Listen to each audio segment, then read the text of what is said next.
A miserable artist attempts to end her life when the manor's caretaker saves her. While the wealthy heiress finds inspiration for her next art, the poor man unexpectedly discovers love. One morning, Raphael, the caretaker of an abandoned manor, crouches on the ground as the mole traps he set up explode.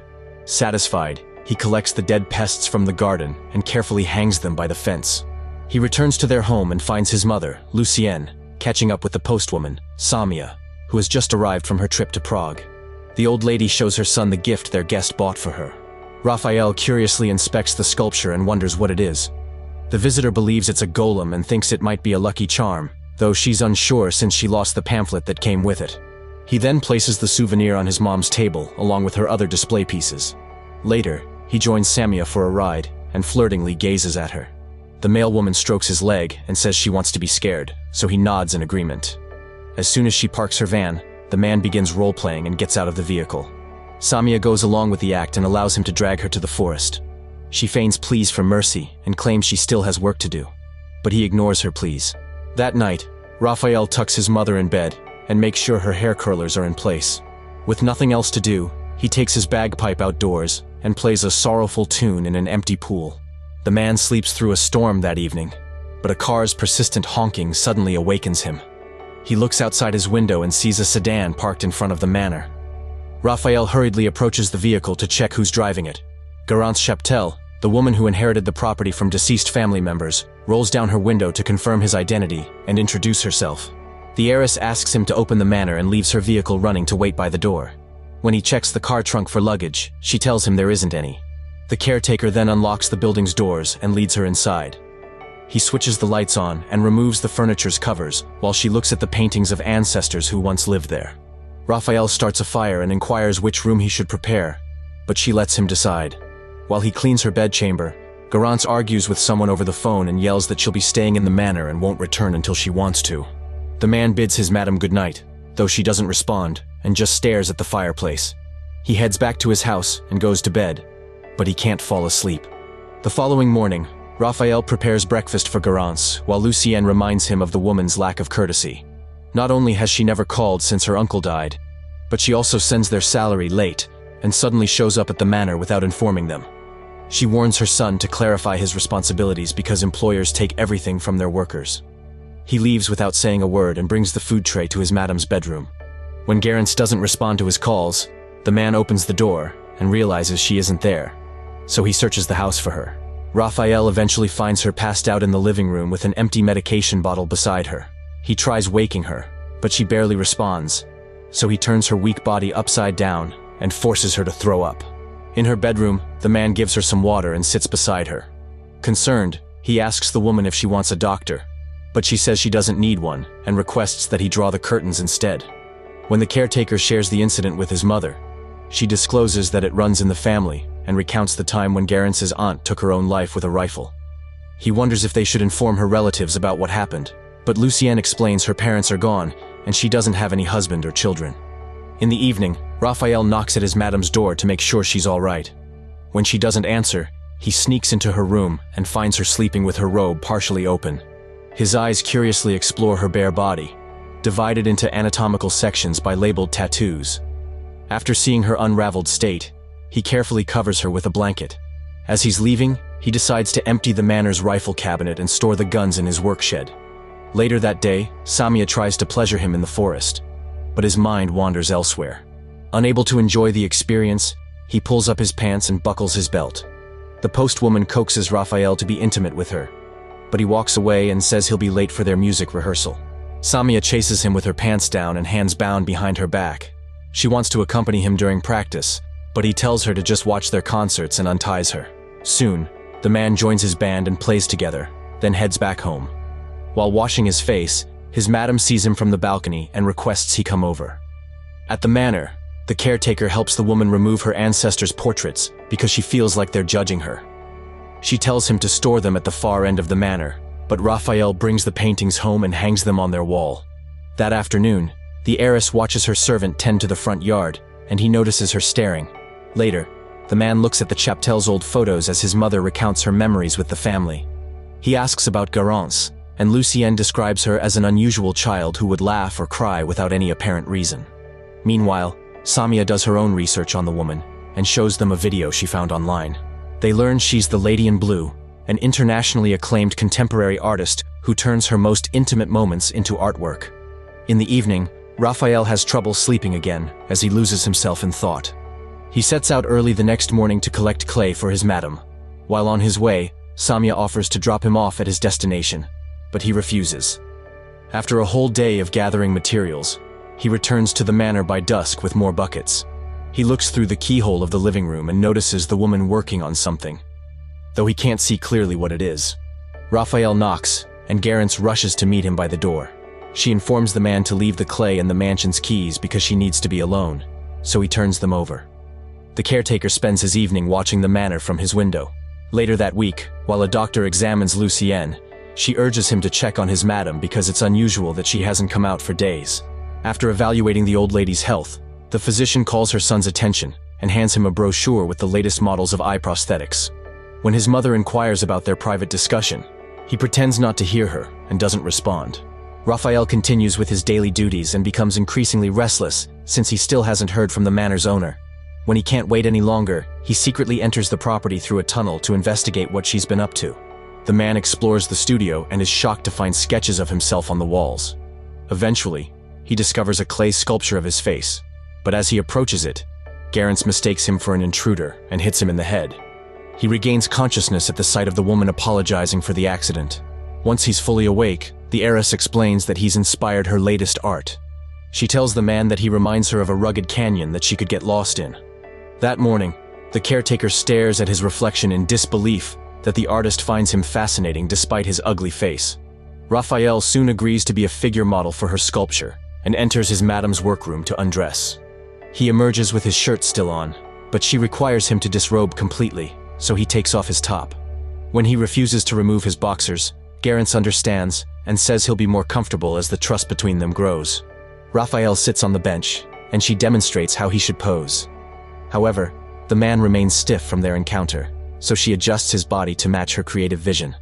In the afternoon, the caretaker furiously tears through his home, knowing Lucienne has hidden the brochure from their doctor. When he finds it, he vengefully switches off the television as it plays her favorite show. The mother is aware that her son has fallen in love with his employer, and ridicules him for being too old for a teenage crisis. He slams the door behind him and hides in his bedroom, where he patiently flips through the booklet to find an eye prosthetic that suits him. Raphael feels more at ease during the next sculpting session and observes his madam as she works with the clay. Soon, he buys an audio recorder and tests it to make sure it's functional. That evening, he switches on the device so it can capture his music. As he practices with a bagpipe, he's surprised to see the heiress watching and immediately stops playing. He asks if he woke her up, but Garance assures him she's there to hear his beautiful composition and urges him to continue. She settles on the edge of the empty pool and listens intently while he performs. The following day, the caretaker digs the earth to gather more materials for the sculpture. He brings them back to the manor and willingly exposes his body for another session as the artist draws nearer to finishing her piece, although he still keeps his boxers on. When they finish for the night, the woman invites him out for a drink. Raphael says he can't imbibe because he has a music rehearsal, but she's tired of the manor and insists on leaving. Garance accompanies her servant to the pub, where he quietly observes her as she talks to the bartender. Within moments, their band starts with practice, and she watches them play before an imaginary crowd. As they walk home together, she clings to his arms, and he asks if she enjoyed their performance. The heiress reveals she didn't, and would have preferred to hear him play his solo.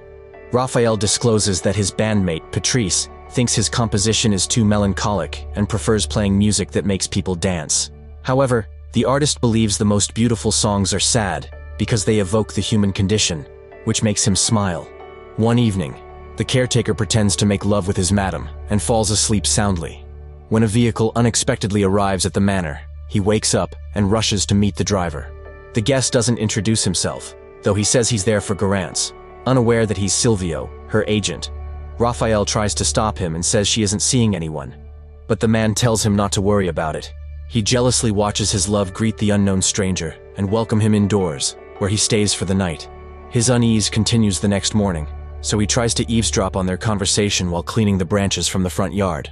Just then, Garance requests him to remove the leaves from the visitor's car as soon as he finishes his tasks.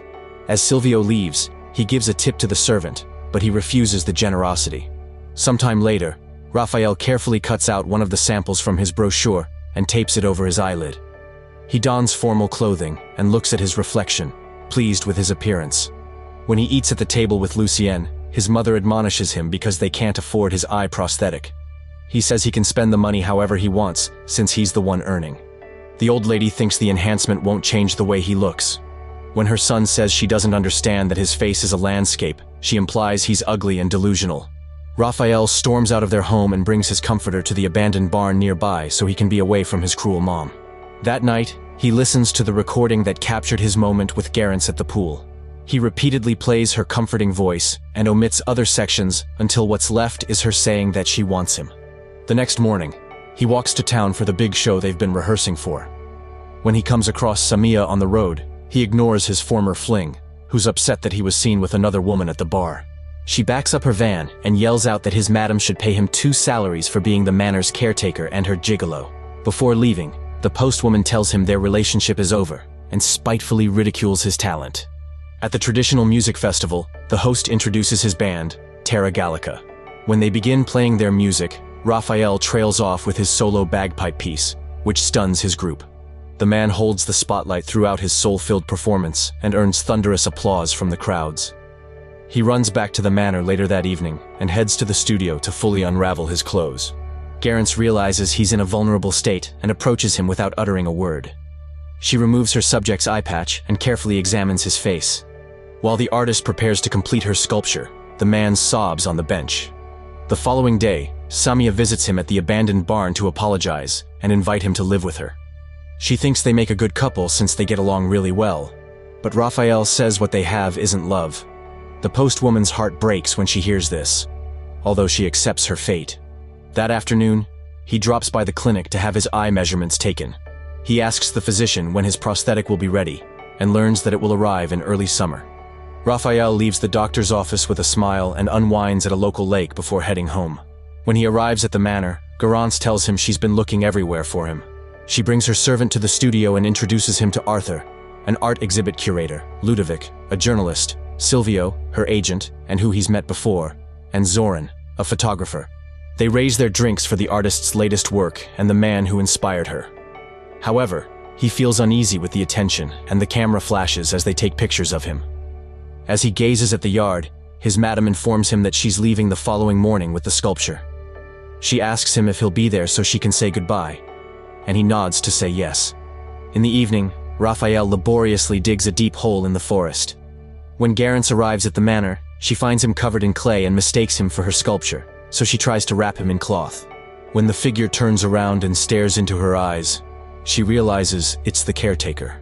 As he stands up to touch her face, she meets his gaze and slowly wraps her hands around his shoulders. The woman gently caresses him, and they soon kiss passionately while entwining in each other's arms. After their intimate exchange, Raphael falls asleep and doesn't wake up until the next day. Still overwhelmed by last night's events, he looks around the studio. When he doesn't catch a glimpse of his madam, he explores further and discovers the keys to the manor on the table. The man quickly grabs the sheet covering the mirror and wraps himself in it.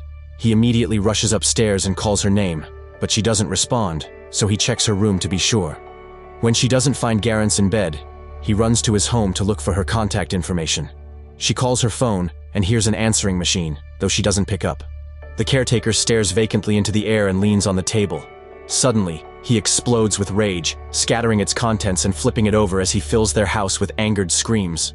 Weeks after she left, Raphael returns the guns to the rifle cabinet. He lights a cigarette and looks at the empty yard, alone once again in the abandoned manor. Meanwhile, at an exhibit dedicated to Garance, her motto at the entrance details her artistic philosophy that everything in one's life is art. As visitors admire her work, a curator guides a small group to discuss every piece. After showing them a blue painting, she leads them to a sculpture called TheDreamer, which she believes is her best creation yet. The woman explains that while it only seems like the figure of a sitting man, the artist's hands are visible on the material, which she shaped into the person. She says no one knows who he is and what his relationship is with the lady in blue. While the piece resembles The Thinker, a famous sculpture by the French artist Auguste Rodin, the curator believes it's unique because he's Garance's dreamer, Subscribe to watch more videos like this, turn on notifications and leave a like to help the channel out. Thank you for watching.